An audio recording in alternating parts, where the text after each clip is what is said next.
برتر تہذیب کی غلامی کے احساس میں سیکھی جاتی ہے۔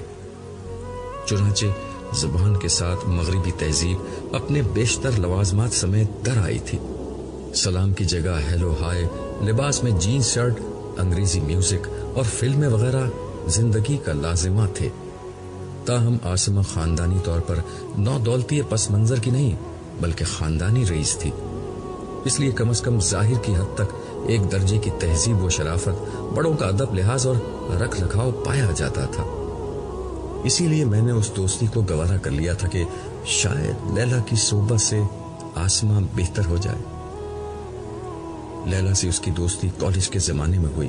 معلوم نہیں دونوں کے مزاج اور کیمسٹری میں کیا چیز مشترک تھی کہ پس منظر کے اعتبار سے کافی مختلف ہونے کے باوجود کالج کی رفاقت عمر بھر کی دوستی میں بدل گئی۔ مگر بدقسمتی سے اس دوستی میں عاصمہ نے لیلا کا اثر کم قبول کیا اور لیلا نے اس کا اثر زیادہ قبول کر لیا۔ لیلا میری بیٹی ضرور تھی مگر بدقسمتی سے وہ میری جیسی نہ بن سکی۔ مجھ سے زیادہ وہ اپنے سب سے بڑے بھائی جمشید کی لاڈلی تھی، وہی بھائی جو میرا پہلوٹی کا بیٹا تھا اور اسی کی طرح میدان حشر میں کہیں بھٹک رہا تھا۔ ایک طرف بڑے بھائی کا لاڈ پیار اور دوسری طرف عاصمہ کی دوستی۔ یہ عاصمہ اکلوتی ہونے کے ناطے خود والدین کی لاڈلی اور ناز و نعم میں پلی بڑی تھی۔ نتیجہ یہ نکلا کہ آج حشر کی اس خواری میں سے اسے اپنا حصہ وصول کرنا پڑ رہا تھا۔ میرے زمانے کی بیشتر اولادوں کو ان کے والدین کے لاڈ پیار نے برباد کر کے رکھ دیا تھا۔ اولاد ہر دور میں والدین کو محبوب رہی ہے۔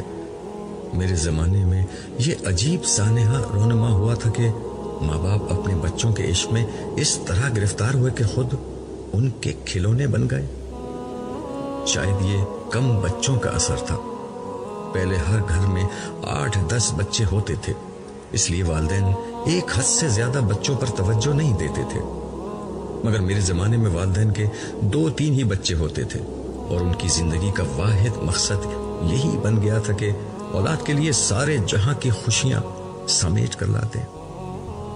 وہ ان کے ناز نخرے اٹھاتے، ان کی تربیت کے لیے ان پر سختی کرنے کو برا سمجھتے، ان کی ہر خواہش پوری کرنے کو اپنا مقصد بنا لیتے، ان کو بہترین تعلیم دلوانے کے لیے اپنا سب کچھ لٹا دیتے، یہاں تک کہ ان کے بہتر مستقبل کی خاطر ان کو دوسرے ملکوں میں تعلیم کے لیے بھیج دیتے، اور آخرکار یہ بچے بوڑھے والدین کو چھوڑ کر ترقی یافتہ ممالک میں سیٹ ہو جاتے۔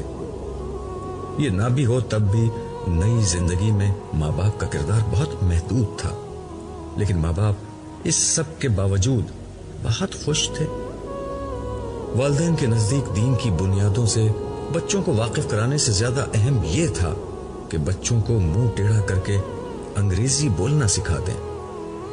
ایمان و اخلاق کی تعلیم دینے سے زیادہ ضروری یہ تھا کہ انتہائی مہنگے تعلیمی اداروں میں اعلیٰ تعلیم دلوا دیں۔ خدا کی سچی محبت، اس کے بندوں سے محبت اور خلق کے خدا کی خیر خواہی کے بجائے اپنے والدین سے مفاد پرستی کی تعلیم حاصل کرتے۔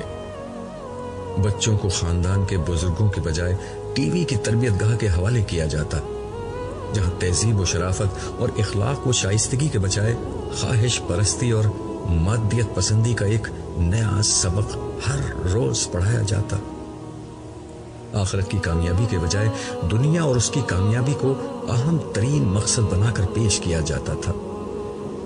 خدا، دین اور آخرت بس رسمی سی باتیں تھیں۔ دینداری کی آخری حد یہ تھی کہ کسی مولوی صاحب کے ذریعے سے بچے کو قرآن مجید ناظرہ پڑھوا دیا جاتا۔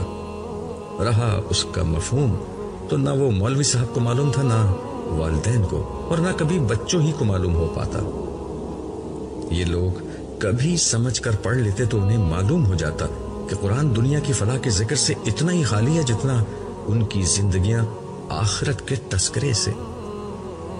اس کا سبب پچھلی دنیا میں کسی کی سمجھ میں آیا ہو یا نہیں، آج بالکل واضح تھا۔ جو دنیا میں گزاری وہ تو زندگی تھی ہی نہیں، وہ تو محض امتحان کا پرچہ تھا یا راہ چلتے مسافر کا کسی سرائے میں گزارا ہوا ایک پہر۔ زندگی تو یہ تھی